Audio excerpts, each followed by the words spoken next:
Hello, everybody. I'm Sean Reynolds from Sportsnet. About to be joined by Ken Weave from the Winnipeg Free Press. Together, we are Kenny and Renny. This is the Kenny and Renny post-game show.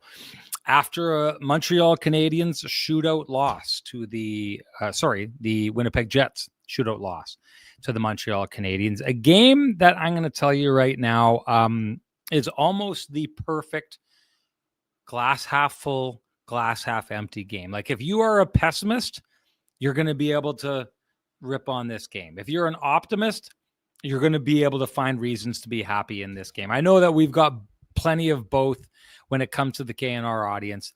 Right here, Tracy says, I guess a point is better than getting blown out a wee bit. So she sounds like she's actually kind of in the middle, not pessimist nor optimist. Maybe she's a realist is what we're seeing from Tracy. Regardless, let's hop into my Toyota because you know what? Whether your glass is half full or your glass is half empty, I've got plenty of cup holders in here. You can hop in and we can take the Jim Pattison Toyota on Regent opening drive. And what I mean by glass half full, glass half empty is you can take a look at this game and I could tell you right now that yes, the Winnipeg Jets won a couple games ago against the Nashville Predators.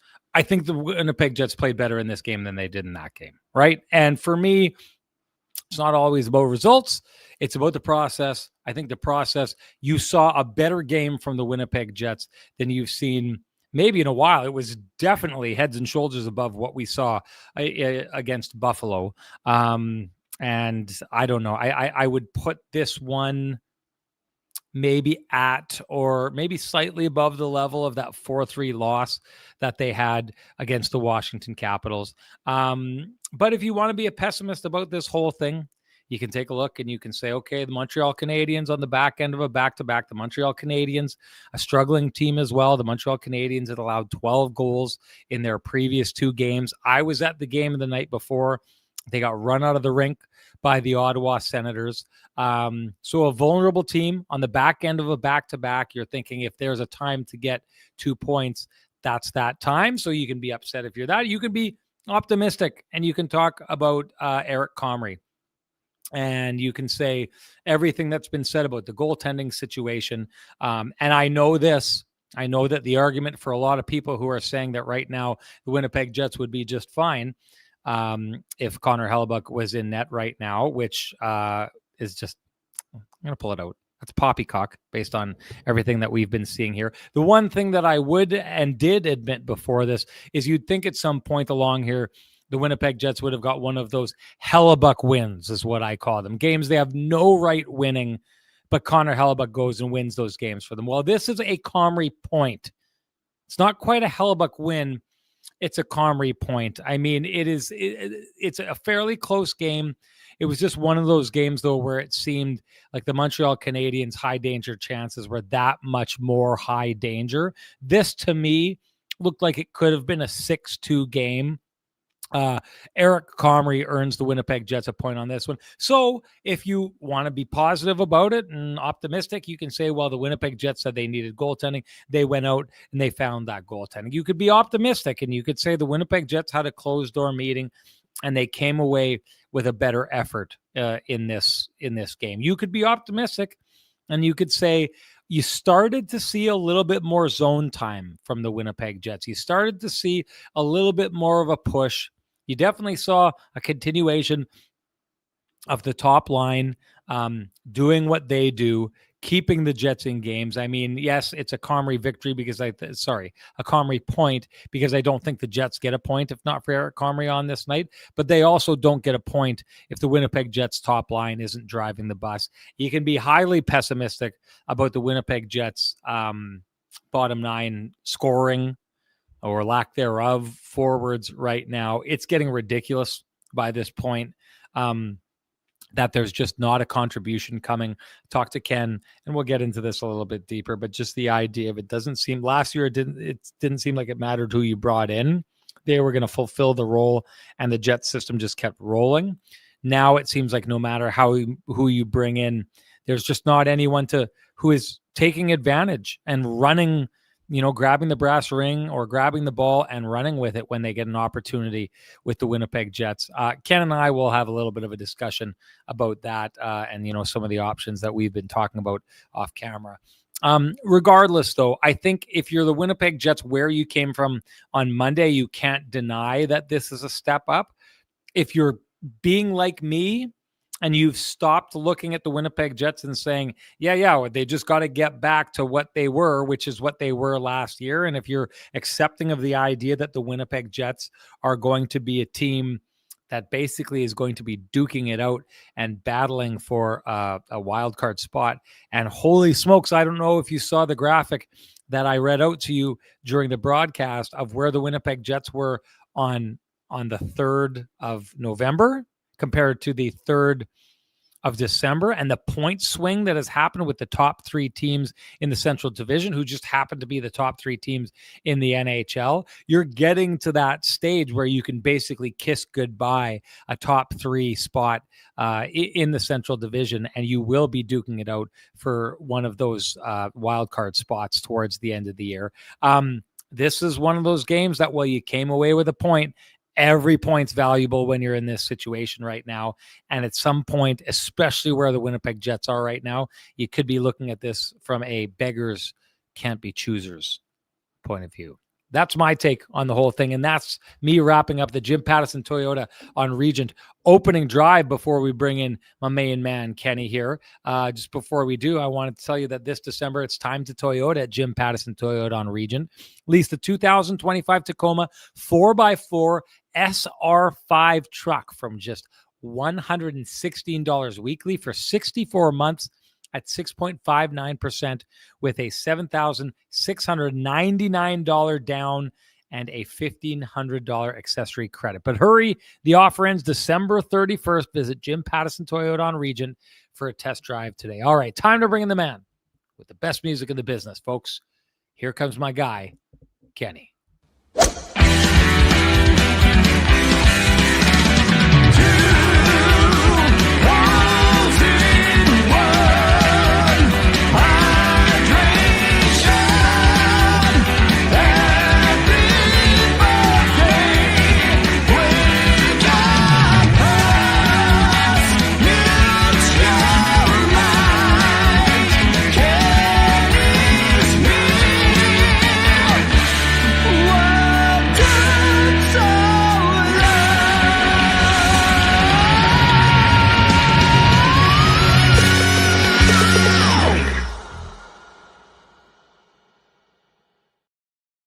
Kenny, it is good to see you back in Manitoba. Hey, love that car of the in-laws that you're always standing in front of, but it's good to see you back home safe and sound. Had a lot of people out on the trip here, wanted me to say hi. Turbo says hi to you. Nice. A lot of other people were asking about you on the trip. Lenny, my producer, was wondering where you were on this trip, was worried that you weren't traveling anymore. I said, don't worry, you'll see more of him by the end of this year than you will of me. I also see that you're still acting and dressing like you're on the golf course. At least one of us here is holding things down on this podcast. Me holding it down with absolutely one of my absolute faves. This is one that time and time again, I'm never joking about it because I love the way that I get dressed by Vittorio Rossi, but every once in a while, I'm a little bit almost in awe of the things that they do, and matching this tie and this suit the way that they did. This is one of the best numbers I've had for a number of years. I love pulling it out. And if you want the kind of clothes that you love pulling out and you're proud to pull out, you want to head on down to Vittorio Rossi on Corden Avenue. You walk in, loudly proclaim Kenny and Renny sent you. Ask for Frankie and the boys, and they will do you up right. Ken talked about this being the glass half full, glass half empty. I think it's one of those games that confirms people's biases. Like, this is a game that the people who think that the Winnipeg Jets are in trouble are going to look at and say the Winnipeg Jets are in trouble. This is a game that for the folks out there that believe that the Winnipeg Jets have fallen, but they're just starting to get up and things are going to turn around here, that's what they're going to have seen tonight. What did Ken see on this night? It's kind of somewhere in the middle for me, Sean. High danger chances were plentiful. According to our friends at Natural Stat Trick, 15-14 for the Jets at 5-on-5. I don't buy that. I do not buy that. Okay. Do you think that the Jets had the more high danger chances on this night? I don't necessarily think that Like, way, but I don't think it was like 15-2, but I wouldn't have guessed that the Jets were ahead on the plotting department. But I I would mean, say this: if that's the case, then I missed out on a little bit of Dobish, and maybe he's got the big and boring Connor Hellebuck thing going on, because he did not look to be making the acrobatic saves that Eric Comrie oh, no was. He doubt. didn't look to be in trouble the way that Eric Comrie was, or he left kind of hung out to dry at times the way he was. I am honestly blown away to hear that stat, Ken, and I just got to say I'm not buying it. Well, I'm just here to share. I was Just not yeah. just No, here no, to I'm share not that both challenging teams you. were leaking, but leaky defensively. But yeah, I mean the Jets, especially early. I mean Eric Comrie had to make a bunch of ridiculous saves, and yeah, I mean I think it's fair to say you could make the argument. The Jets could have lost this game 4-2, 6-2. Take any number that you would like. Um, but I mean, I also think that the top line. It's another great showing by them. And Eric, I mean, the person who needed this the most was Eric Comrie, right? I mean, we've made this very clear. We're not hanging this on Comrie during this losing streak, but we also know the facts say he's been 909 two times in the last 6 starts. So the fact that he kept that to 2 goals or fewer again was very important for him. Not just in terms of the numbers, but in terms of the confidence that he needed to show. No goalie likes to get pulled, Sean. No goalie likes to get pulled against the team they used to play for. Eric Comrie made it clear in his post game with Mike McIntyre that he's never going to hang around and hang his head and sulk, whether he's the starter or the backup, or whether the start's 2 days from now or 2 weeks from now. So again, it's something minor, but he got his goals against back under 3, which is baby steps, important.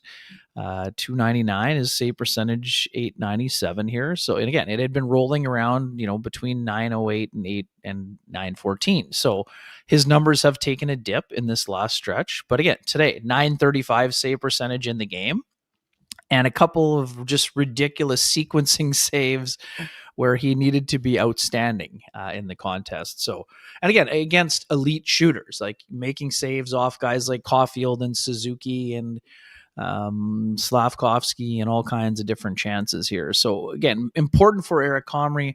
I think this sort of sets him up to play Friday, I think. But again, now you're kind of wondering, you're going to play one guy in each game, whether you're going against the Edmonton Oilers or against the Buffalo Sabres for Thomas Milic. So it's going to be interesting to watch that. But anyways, first and foremost, Eric Comrie needed to have a strong showing. Again, not that he'd been playing poorly, but it was important for him to have a strong showing. He did that. He made a bunch of really good saves and didn't allow a weak goal. Not that he'd been allowing weak goals before, but I thought he was, excellent in the contest. I mean, I wish I'd been in the building like you were and Mike McIntyre, my colleague, was. Love that atmosphere. Mentioned it to other people that it's one of the best. It's one of the best atmospheres in the National Hockey League. And whether it's a Wednesday night, as you saw, Sean, for still a national broadcast, or on the weekend against their biggest rival, the place when the Habs are good, the place is rocking, and it was. And if you're Mark Scheifele and you're getting booed every time you touch the puck, you love it when you get a goal and an assist in that type of hostile environment. He said all the right things in the media after about the great fan base, the great building, the original 6 franchise. I don't think that's going. And he's not saying those things to have them stop booing. I think he enjoys the attention. I think he enjoys being able to silence a crowd, even if it's temporarily. I thought that trio was obviously the best trio for the Jets this evening. Again, they need more secondary scoring. This is true. But yeah, I mean, I thought that the Taves line was better. I know we're going to maybe dig into this a little bit more, and you have some rebuttal information, but I thought that line was a little bit better. Adam Lowry's line had its moments, still not operating at close to full capacity for me. And the fourth line is not there right now, and we're gonna sink our teeth into that. In terms of the defense, was excited to see Elias Solomonson again. He did have a really good scoring chance that was set up by Jonathan Taves, but he also had a couple of costly turnovers. in the game. I want to see more. I think there's great upside there, but this was another great example, Sean, of what happens when you have a young defenseman in the lineup against a team that plays with incredible pace. And he's faced 3 really fast teams in his games in Carolina, Washington, and Montreal. And, he was pickpocketed in the game. Guess what? Guys get pickpocketed. Even the best defensemen in the league, they make some mistakes. So again, I'm not here to be critical. I am here to sort of temper the folks that are saying the Jets are doing a disjustice or an injustice to Elias Solomonson by burying him down on the farm when he's obviously ready for prime time. So again, I want to make this incredibly clear. I think Elias Solomonson is going to be a fantastic top 4 defenseman for over a decade in the National Hockey League. I'm not 100% certain why.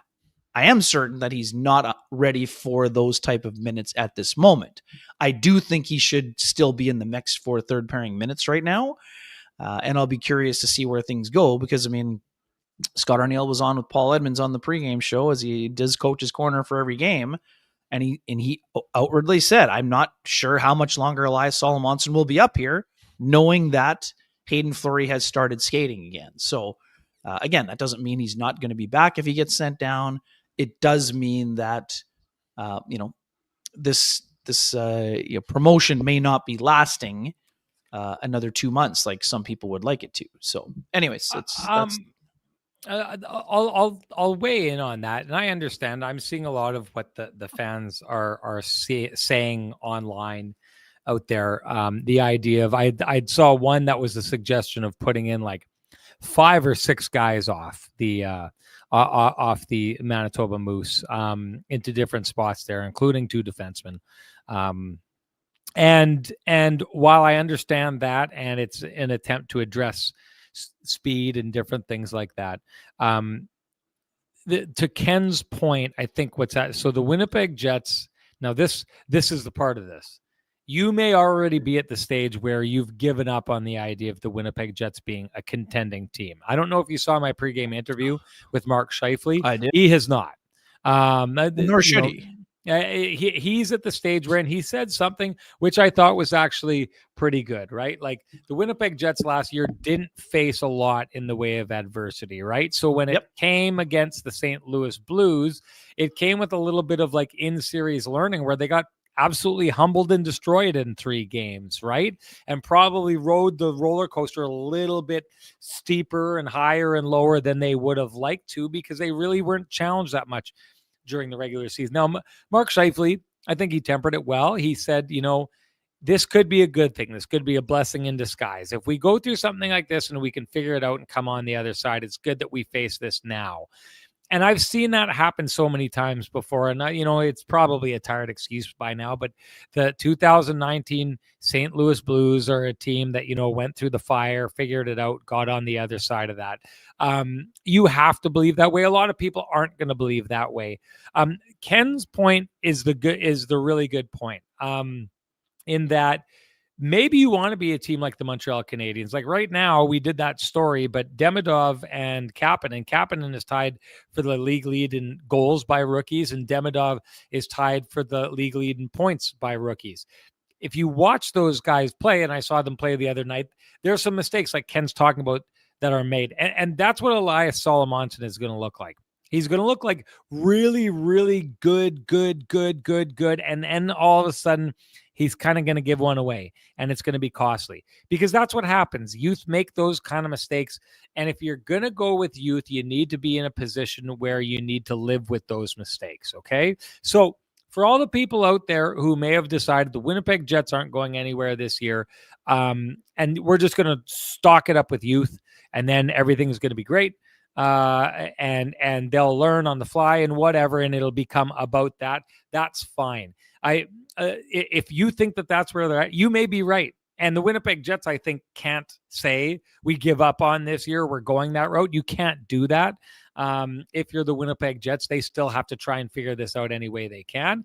The one I'd take contention with is the people who think that you're going to plug in 6 rookies into a lineup, and then you're going to turn around and you're going to race to the top, and you're going to start knocking off the Dallases and Colorados and go winning here. Because you have to live with those mistakes that are made. And what you are seeing here, if you're suggesting that, I would say you're making the same mistake. And I would guess a lot of you are the same people who used to compare Logan Stanley to Zdeno Chara. And I'm thinking a bunch of you are the same people who used to use the example for Ville Heinola as Cale Makar, right? Because we had those things that were coming on here all the time. That you take a look around the league and you see what's happening in Anaheim, and you see what's happening in Chicago, and you see what's happening in San Jose. And it's just simply this: put youth in the lineup and it will take off. It will go running.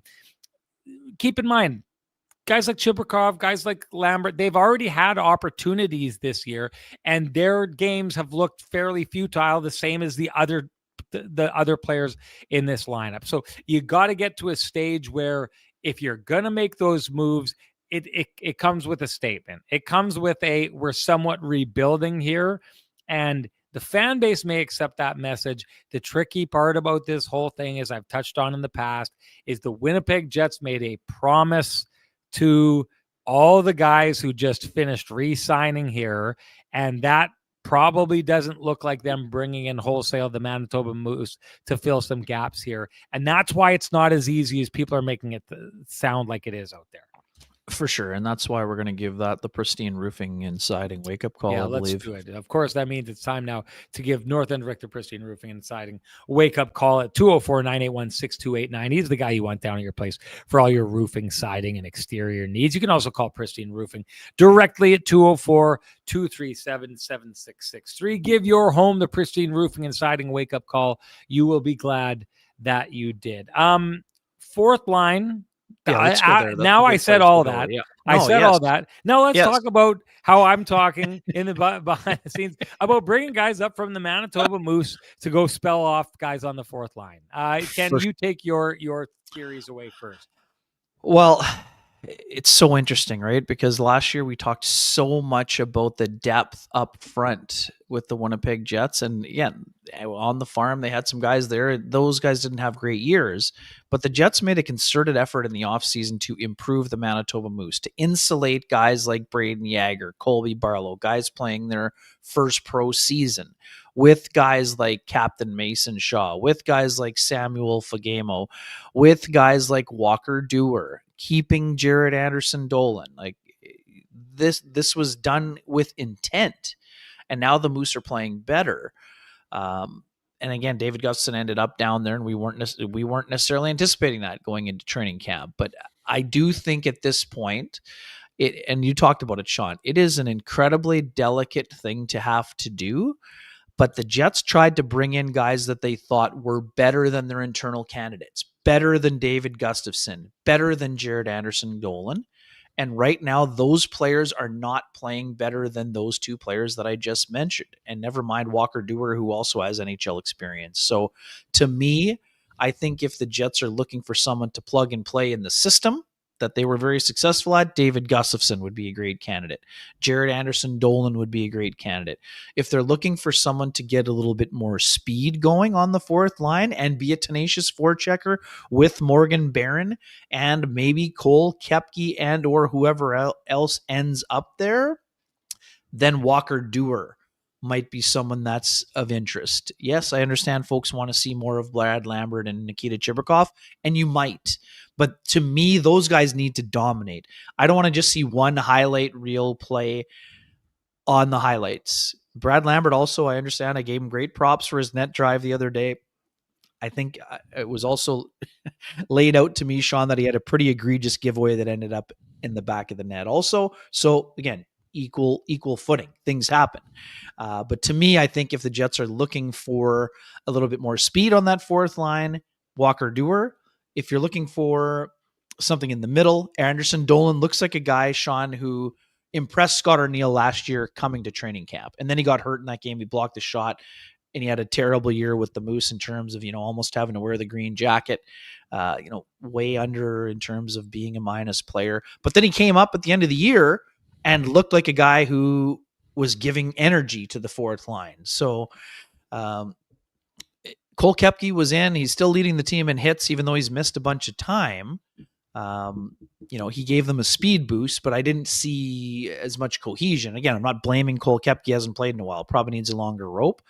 But right now, guys like Gustav Nyquist and Tanner Pearson, I don't think are giving the Jets what they had expected of them, which sets up, like I said, it sets up a kind of a tough scenario because the Jets like both of these guys as people, and they laid out opportunities that they were planning on giving to those guys. But right now, it's not going great for either player. Yes, Tanner Pearson has 3 goals already. That's not bad for a fourth liner, for on a team that doesn't get much secondary scoring. But right now, to me, Tanner Pearson's probably the 13th forward on this team. Scott Arniel believes he's the 12th, which is why he's been in the lineup as often as he has. But right now, I think the Jets need to try something on the fourth line because the fourth line needs to play more, given the schedule that they're facing and given the lack of secondary scoring that's happening again. And I'm not saying any of Walker Dewar, Jared Anderson-Dolan, or David Gustafsson are going to come up and immediately light the world on fire. And again, give credit to Parker Ford. He looked good in that role, but I think he only had an assist in his game. So it's not an automatic fix there either. The Jets have some guys with more NHL experience that I think they'd want to test drive on that fourth line at some point. But it also brings up a tough spot, Sean, because it means you're probably having to waive one of those guys you brought in as a free agent. And I don't know that they're at that point yet. I'll just hop in to touch on a couple of things that you've done. I'm not going to be saying anything outside of what we've talked about before. I'm surprised at this stage that there hasn't been an effort to get David Gustafsson up to the Winnipeg Jets, Jared Anderson-Dolan, players who were playing. Jared Anderson-Dolan was in the playoffs for the Winnipeg Jets last year and was doing great. And it's interesting to me that there's, because I was talking, you and I behind the scenes, and if you don't mind me, like just kind of, exposing the conversations we have, I've been saying to you, I think the one that seems to me I'm most surprised by because of how long he was a good soldier, that David Gustafsson hasn't been brought up. And you'd said, well, in your mind, Scott Arniel, Jared Anderson-Dolan had already passed him in the depth chart. So you'd start there. And I'd say, fine. Regardless, look at both those guys. I don't. The problem that I'm having is on a night like tonight, Koepke comes into the lineup.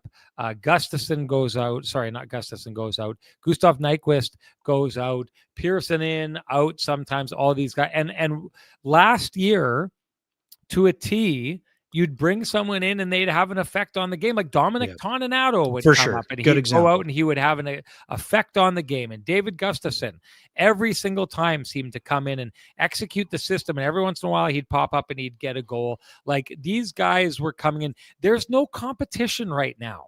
Like there's no guys here right now that are thinking, oh my goodness, well, I'm about to lose my job to someone else and never get it back, because none of these players, and that includes Brad Lambert, that includes Parker Ford, that includes Nikita Chibrikov. Like you may sit at home and you may have a penchant for any of those players, and you may be saying it's the same thing as always. People like their guys and they're thinking, yeah, but they need a longer runway. Oh my God, the T Will argument of how shut down the Winnipeg Jets and just give Ville Heinola a 2-year runway to figure this out. Like people like their guys and that's what they think. But if you're being completely and totally honest with yourselves, add all those people, Pearson, Koepke,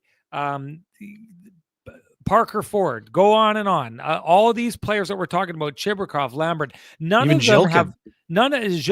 of them have come up and made a case that is like, well, you can't keep them out of the lineup, right? There's nothing that you can do but keep that person in the lineup the way that they've been playing, right? Last year, there were guys, and I'd said that time and time again, I thought David Gustafsson was the victim of being a guy who time and time again proved that he should be in the lineup, and yet he never got to stay in the lineup, right? He was like the poor man's version of Vladislav Nemesnikov, who quite often gets pushed out of a spot that he's more earned than other people because he's willing to take that. David Gustafsson became the guy who got sent to the press box and never complained about it. And in the end, I thought he got, a harder deal than what it was worth. But those two players at some point, I don't understand why the Winnipeg Jets are trying to get back to what they were last year. And they've got guys sitting on the Moose who helped make them what they were last year, that they're not giving a crack, and they're prioritizing people that they brought in that have not been able to get to that level. The only thing that I can think and understand is that the Winnipeg Jets, and someone absolutely nailed it here, and it's probably going to be a flame and comfort moment here. 1 second, if I can find this. Please, do I have it? I don't know that I have it. Okay, I didn't have it. I will not find it. But and now I've lost my train of thought. So we've just totally ruined. Just quickly it's okay. Take it so over, just to reinforce what we're saying about the fourth line, the scoring chances were 6-1 for the opponent against the fourth line tonight. They got hemmed into their zone. There were a ton of chances against, and again, last year we were talking about the fourth line almost like being a carbon copy of the Lowry line, Sean, right, in how they would take some of it. Wasn't just Lowry handing off to the Scheifele line. It was Lowry's line handing off to the fourth line, yes, and them having a bunch of just offensive zone time, and then maybe maybe those guys get stuck on a long shift defensively, and then a goal comes either from the fourth line or elsewhere, and that's a huge problem for the Jets right now, because they are playing that top line a ton of minutes because they have to, because they're not getting enough from other places. So again, I know TK didn't think that we were assessing the blame in the right spot, but it's also a cascading effect the other direction. If you can get the fourth line to a situation where they're part of the secondary scoring, then I think you're going to get more from Lowry. You're going to get more from Taves. So again, it's just, we're not saying this is the only issue, but it's clearly one of the issues that's facing the Jets right now. Yeah, you nailed it. First of all, I just want to kind of build on that. Okay, hold on a second. I'm going to write that. I'm going in too many places. The comment that was made before was, if you're going to bring up all these young players, how many people can you put on waivers? And I honestly do think that's the issue that you have right now, because it's almost like who deserves to go down to make room for who to come up. And I think it's a problem because the Winnipeg Jets have gone and picked up established players that they thought, I mean, Pearson was coming Stanley in. Cup winner. Got a Stanley Cup pedigree, right? That's one of the reasons that he's coming in, and Jonathan Toews and so on and so forth. You're in a situation where you've brought guys in who've chose to come to Winnipeg. Now, they may not be doing their part, but if you on whole start taking a whole bunch of guys that you convince to come to Winnipeg in a city that's hard to get people to come to, and then you don't treat them well, I mean, I get it. It's all about, hey, put it this way, if you're the Vegas Golden Knights, you're ruthless and you're not getting the job done, you just move them out, because the Vegas Golden Knights don't feel like they have any problem bringing people in. The Winnipeg Jets do. So how they treat people when things are going like this really does matter. The other thing that you're talking about with the fourth line and that kind of role that you're talking about, the fourth line goes out and starts doing things, and then suddenly it gets easier for the third line. I had that conversation with Adam Lowry today. I didn't get to tell the story in the show, but Adam Lowry said, I feel like our line has been chasing the game this year. And we were just so on top of it last year. And it really, for us, needs to be that we need to get back to being that line that shuts down, makes life miserable for the other guys. But one of the other things that he said, which we've talked about on this podcast, Ken, and I've said it's one of the reasons their offense is as stagnant as it is. He said, we are not creating nearly as many turnovers as we created last year.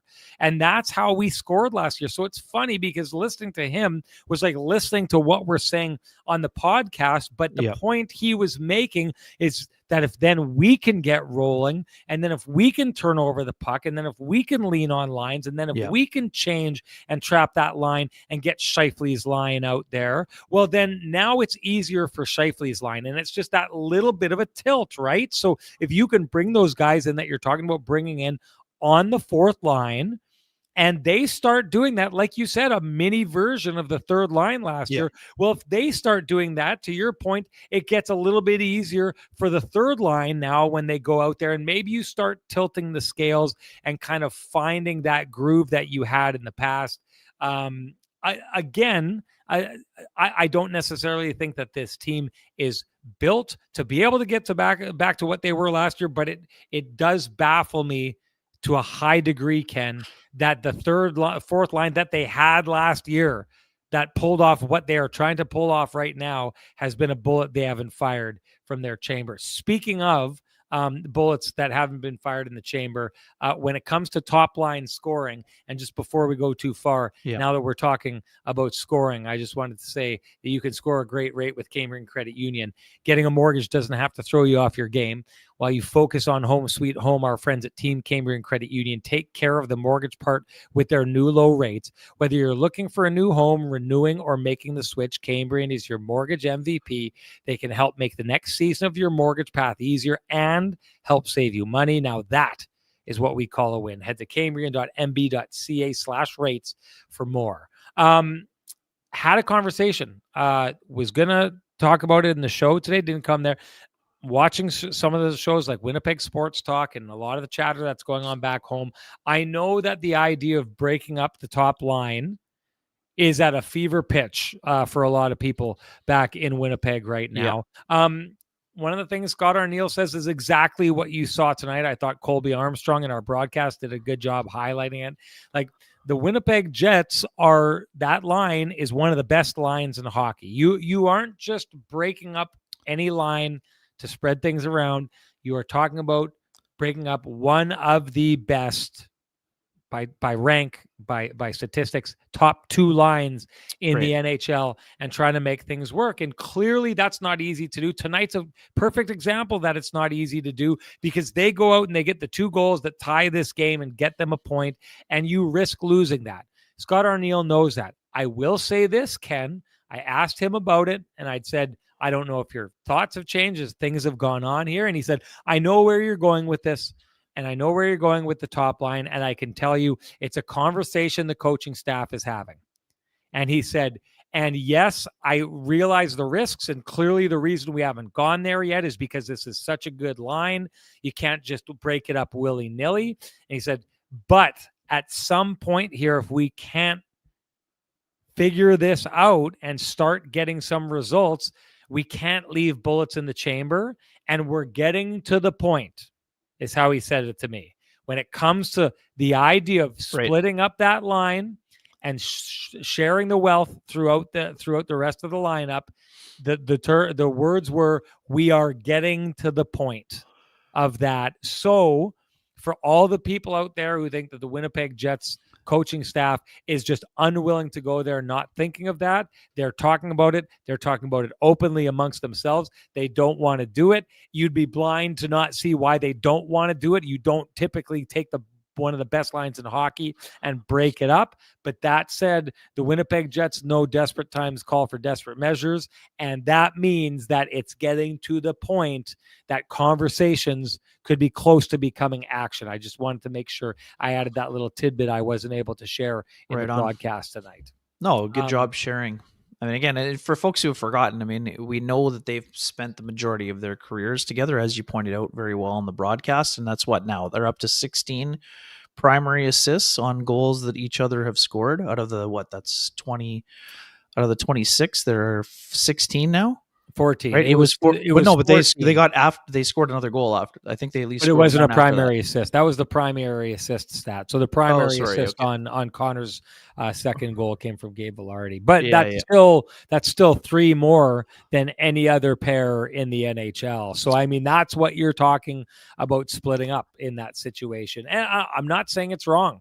And to be honest, if you get to the stage where, I mean, the Jets have gone winless in 6 of their last 7 games now. Okay. If 5 games from now, we're talking about them having gone winless in 10 of 12, then I think that you have to try it. You have to try it because you have to try and figure something out. And maybe you find something out. Now, maybe you don't, but you got to try. Maybe they split it up. Maybe the chemistry disappears. Maybe they put it back together and it takes 5 games for the chemistry to come back.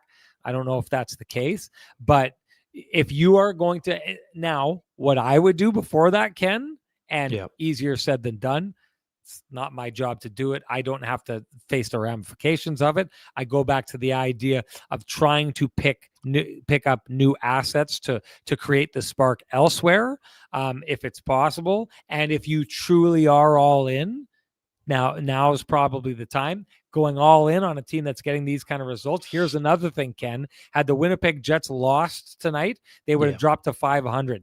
Guess when the last time, outside of the first few games where the sample size is so small that sometimes you end up 1-1 a year at 500. So we took the cutoff date as the first 2 months of the season. Guess when the last time the Winnipeg Jets were 500 or lower at 2 months into the season? Oh man, I don't even think it was Paul Maurice's last year, because they had a good start that year too. It was before that. Not. You're right. Look at the smart guy over here. So when is it? Well, then it's got to be in the anyone Claude Noel era. Is it as far back as? No, it's during Maurice's tenure, but it's early in his tenure. Yes. So you're right. Matthew Lionel's first year.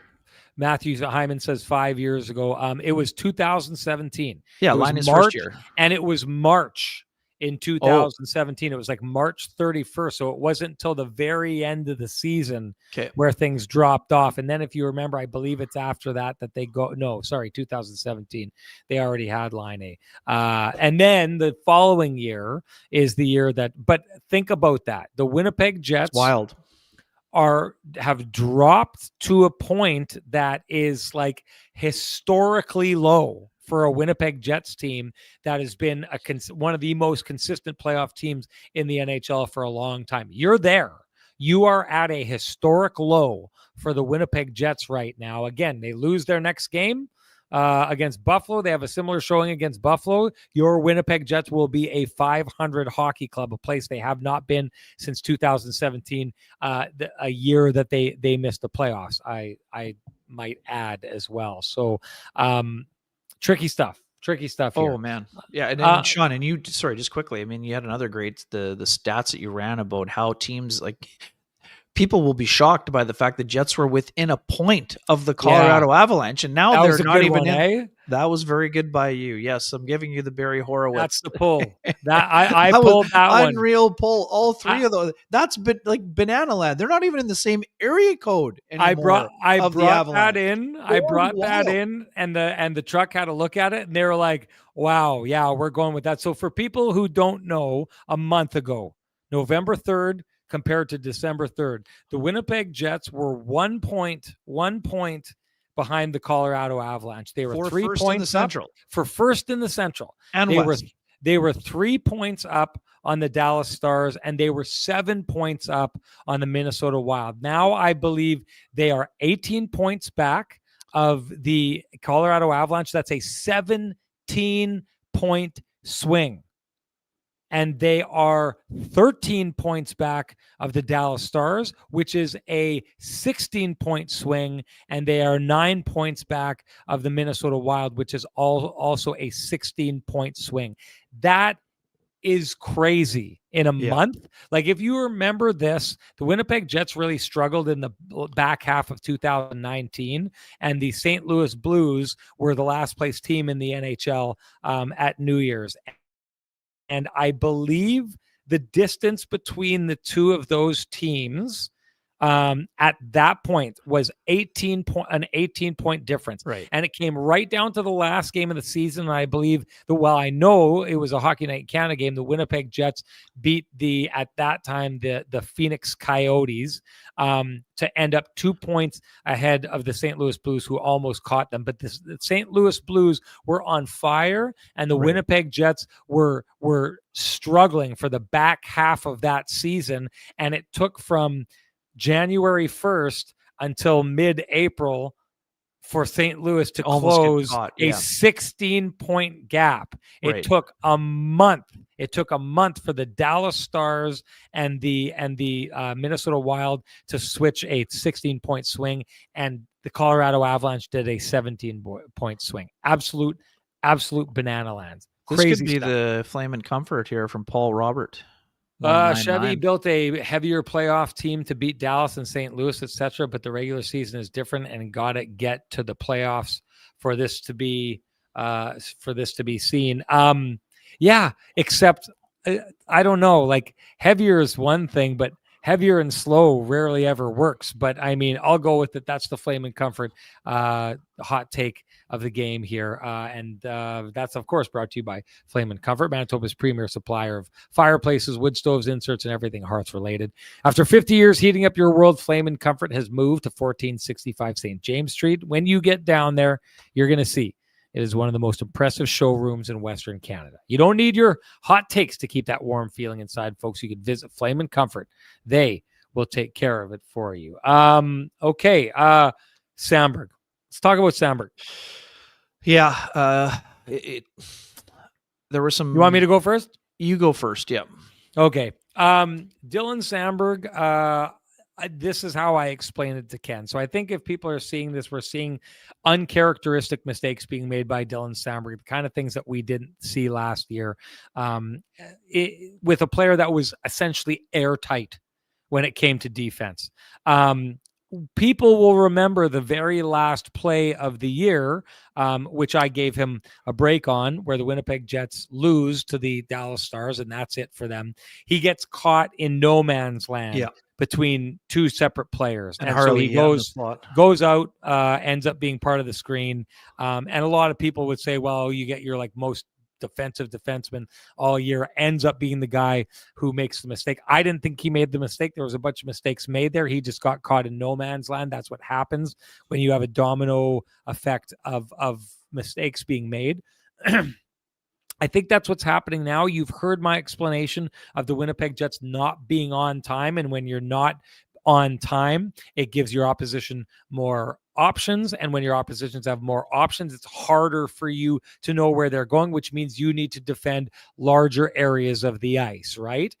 I said to Ken, and I truly believe what we're seeing with Dylan Samberg here is that in that super, super tight system that the Winnipeg Jets played, where they shrunk those no man land areas, Dylan smarts, his large frame, his really good stick, were the best example of covering off those little spaces of no man's land. He was really good at it, and I think it made the defensive zone very clearly defined for him. Yeah. And it made him really, really good at knowing now that it's defined, this is where the weak area is. And as soon as the guy tries to go there, he gets the stick in that area. He shuts down that passing lane because everything makes a ton of sense to him. I've said in the past, and I talked about it, Connor Hellebuyck the last couple of years was a major, if not the biggest beneficiary of the Winnipeg Jets defensive system. I think it made him a better goaltender. You all know my feelings on the Hart Trophy and all those kind of things.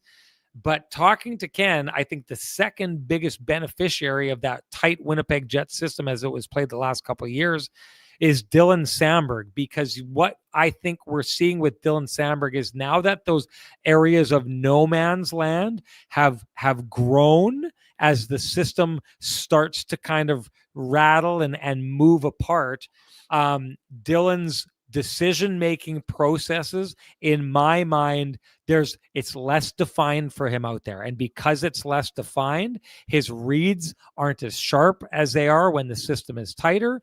And because of that, he's making the odd decision here or there that's putting him in the wrong spot. And what we're seeing is a Dylan Samberg, in my opinion, that is not nearly as effective defensively as he was last year. And even a player that's maybe at times trying to do a little bit too much because he's so used to shutting things down, Ken, that larger area of no man's land, he needs to travel further to make the play. And when you try to do too much, you're just taking yourself further and further out of the position that you're supposed to be in. And I think we're seeing him getting burned, which we're not accustomed to. Yeah, it's been odd. And I go, the guys pointed it out on the broadcast. I mean, this was just the fifth time this year that Pionk and Samberg have played together. Fifth out of 26 games. So we know there's built-in chemistry and all that stuff, but they just haven't both been at their healthiest together. And I mean, that's part of it. Again, this is not excuses, but I think it has to be part of the consideration for what is going on. But there are things that, as you said, I didn't again, we know there's moving parts. You just laid it out about what happened in the penalty kill. But to me, I know that Adam Lowry ends up being the closest person to Slafkovsky, Sean. But that's Samberg's man. Yeah. He wasn't checking anybody. And then he kind of almost, I think he might have even gotten Comrie's way, thinking that he had to cover off the back door. But to me, that's one where when Dylan Samberg is on his game, he gets his stick in that lane and the pass is not available to him. So it was sort of like it was confusing why he was down on one knee for Josh Norris to bank that shot. It was still unlucky, but he was in an odd position the other day, and today he kind of got caught in. Like, we always praise him for his reads, which are elite generally, but like you said, the reads have not been as crisp. And again, when you're coming back from injury, that all makes sense. But it's something that the Jets can't afford for Dylan Samberg not to be playing at a high level. I know some people don't agree, but you and I, Sean, are in agreement. Last year, Dylan Samberg was the Jets' second best defenseman. Pionk had more points. Samberg was their second best defenseman to Josh Morrissey. This year, beyond Josh Morrissey, the Jets have not had enough. Dylan DeMello had a strong start to the year, but the last couple weeks, he has not been delivering his A game. And again, it's not from lack of effort, but he's not playing at the level he was at earlier this season. And we've talked about it. Neil Pionk's start was uneven, partly due to the fact his normal partner wasn't there. But then when Pionk wasn't there, the Jets defense core was kind of in shambles for a couple of games. So they've got to get it figured out as a unit and as individuals also. This is the apology segment of the Kenny and Renny podcast here for me to Ken, because I do have to say this, and I'm wondering if it's something that I wasn't seeing, or I'm wondering if it's something that turned sharply afterwards. But Ken, you had made a comment probably about 10 shows ago about the Jets being bad defensively. And I had said to you that if the Winnipeg Jets are bad defensively, you forgot what it looks like to see a bad defensive team. We ran the metrics tonight. The Winnipeg Jets are down near the bottom of the league in a lot of different categories. Their giveaways, Ken, I am still shocked by. Like, on a night like tonight where I'm talking about the glass half full, glass half empty, and maybe more compete and all this kind of stuff, the 2024-25 Winnipeg Jets and their coaching staff would have been mortified with the amount of giveaways in this game and in the game against Buffalo and previous to that. Like, they would be, Scott Arniel is going to sell hope on this game. He has to. That's all you have. You've got to build. He understands that they're low, and he understands that you don't get right to the top of the ladder in one jump. You got to go one rung after another, after another, after another. But Ken, apologies to you, because either I wasn't seeing it or things changed afterwards. But Ken called. They didn't change that sharply. Yes. I mean, I don't think that the numbers were what they were back then. No, but agreed. Let's just say, Ken, if it wasn't happening at the time, Ken was so clairvoyant, he saw it coming. So give Ken. Ken's got this so good that he could wear this headband around his eyes and he could still see what's happening. I can't do that, but what I can do is wear it right on my head and make this a Sean's headband version of the Kenny and Renny show. Let's do it.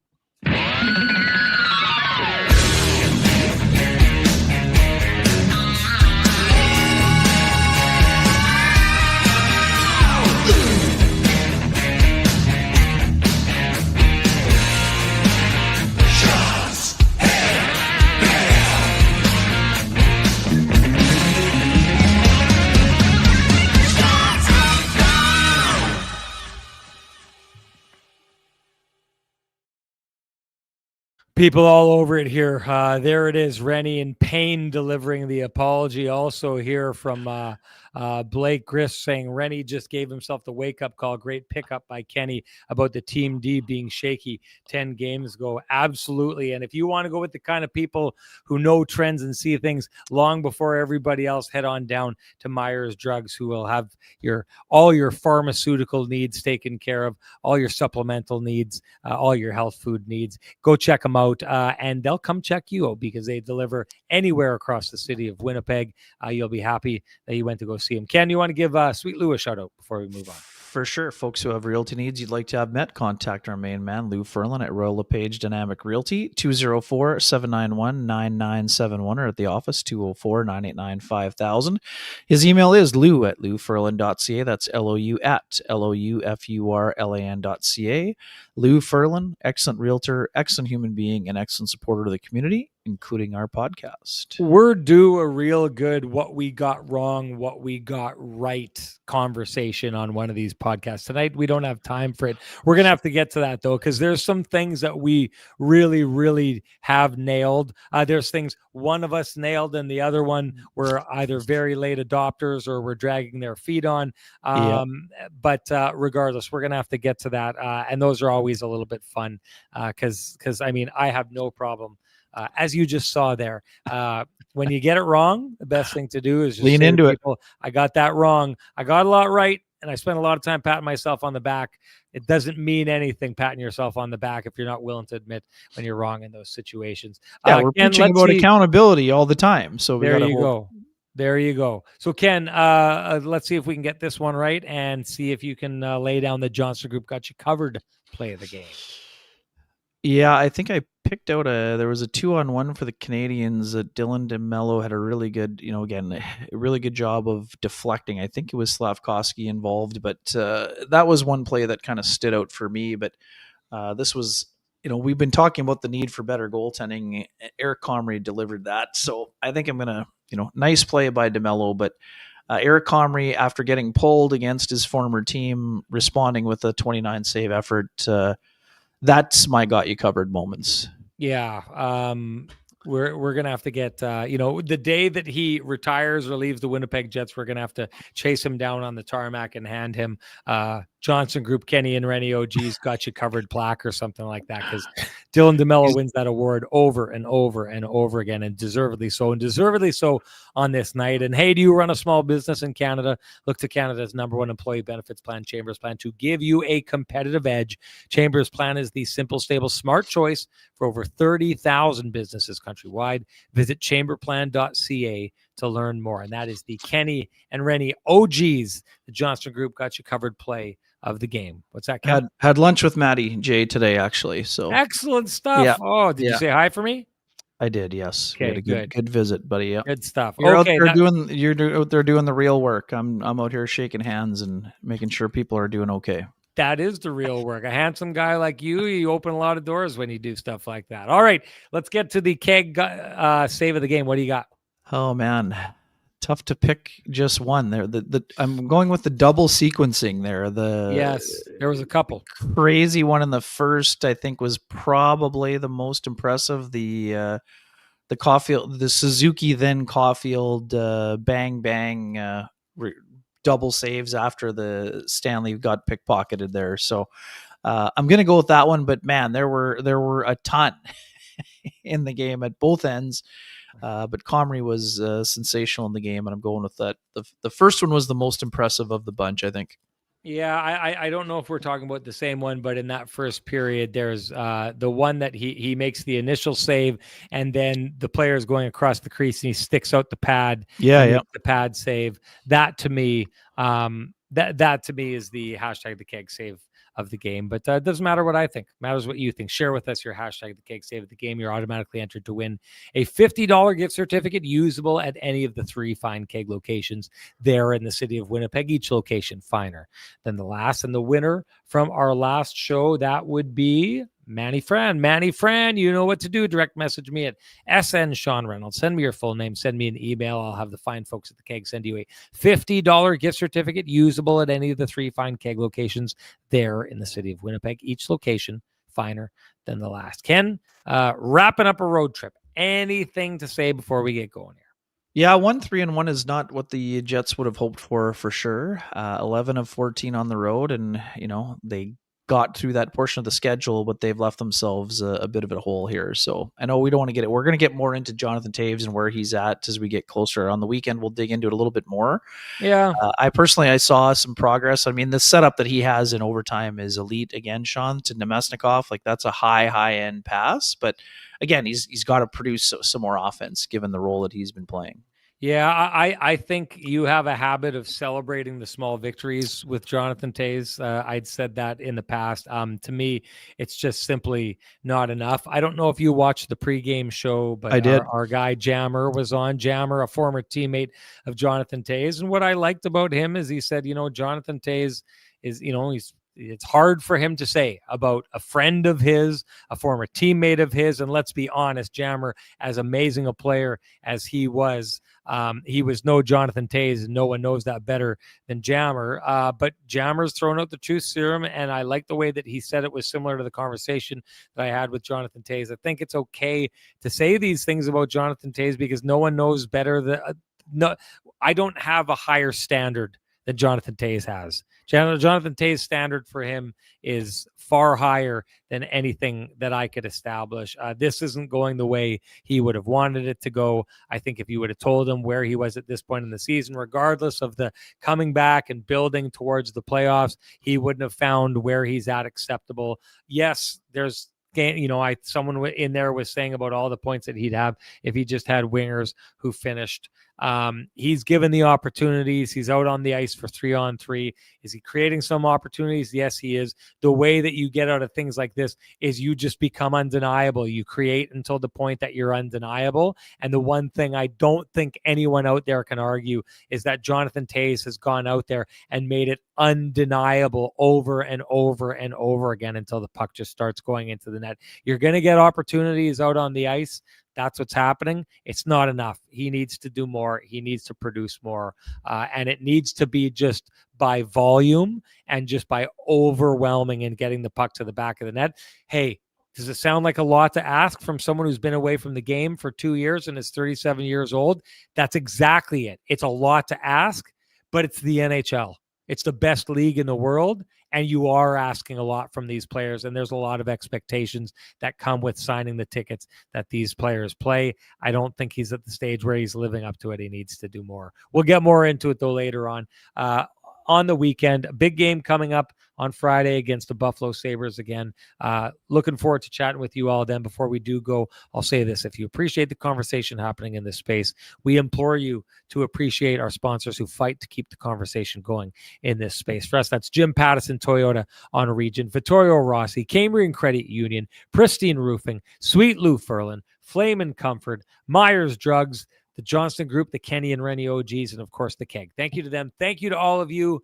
We will chat with you all again on Friday. Bye-bye.